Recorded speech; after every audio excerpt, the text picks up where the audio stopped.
कर्मण्येवाधिकारस्ते मा फलेषु कदाचन मा कर्मफलहेतुर्भुर्मा ते सङ्गोऽस्त्वकर्मणि। কেবলমাত্র কর্মে তোমার অধিকার আছে, ফলে নেই। এইরূপ চিন্তা করো যে ফলই নেই।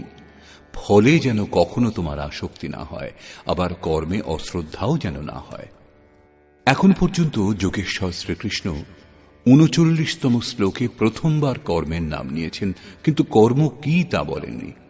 এবং সেই কর্মের অনুষ্ঠান কিভাবে করা হবে, সেই কর্মের বিশেষত্বের উপর আলোকপাত করলেন। অর্জুন, এই কর্ম করে তুমি কর্মবন্ধন থেকে মুক্ত হয়ে যাবে।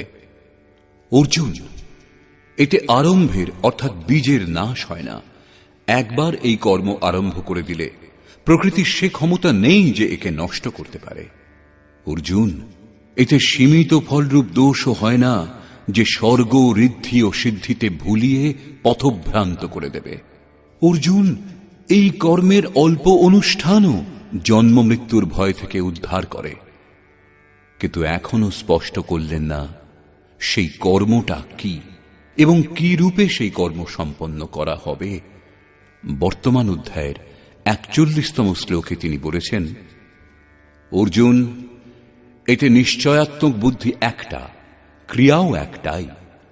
তাহলে যারা অনন্ত ক্রিয়ার আচরণ করেন তারা ভজন করেন না? শ্রীকৃষ্ণ বললেন, না, তারা ভজন করেন না। এর কারণ দেখিয়ে বললেন যে অবিবেকীগণের বুদ্ধি অনন্ত শাখা যুক্ত হয় এবং সেই জন্য তারা অনন্ত ক্রিয়ার বিস্তার করে নেন। তারা সুশোভন বাণী দ্বারা এই ক্রিয়াসমূহকে ব্যক্ত করেন এবং তাদের বাণীর প্রভাব যাদের চিত্তের ওপরে পড়ে তাদের বুদ্ধিও নাশ হয়। অতএব নিশ্চয়াত্মক ক্রিয়া একটাই, কিন্তু একথা বললেন না যে সেই ক্রিয়া কি। এখন এই ৪৭তম শ্লোকে তিনি বলছেন, অর্জুন, কর্মে তোমার অধিকার আছে, ফলে নেই। ফলের বাসনা কখনো যেন না হয় এবং কর্মেও অশ্রদ্ধা যেন না হয়।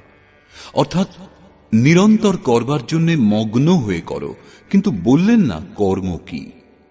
প্রায় এই শ্লোকের উদাহরণ দিয়ে লোকে বলে যে যা কিছুই করো না কেন ফলের কামনা ত্যাগ করে করো, তাহলেই নিষ্কাম কর্মযোগ হবে।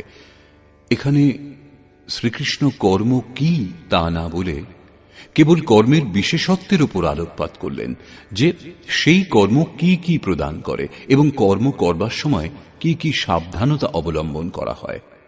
প্রশ্নটি যেমন ছিল তেমনিই রয়ে গেল, যা শ্রীকৃষ্ণ ৩য় ও ৪র্থ অধ্যায়ে স্পষ্ট করবেন। পুনরায় এই বিষয়ের উপর জোর দিন।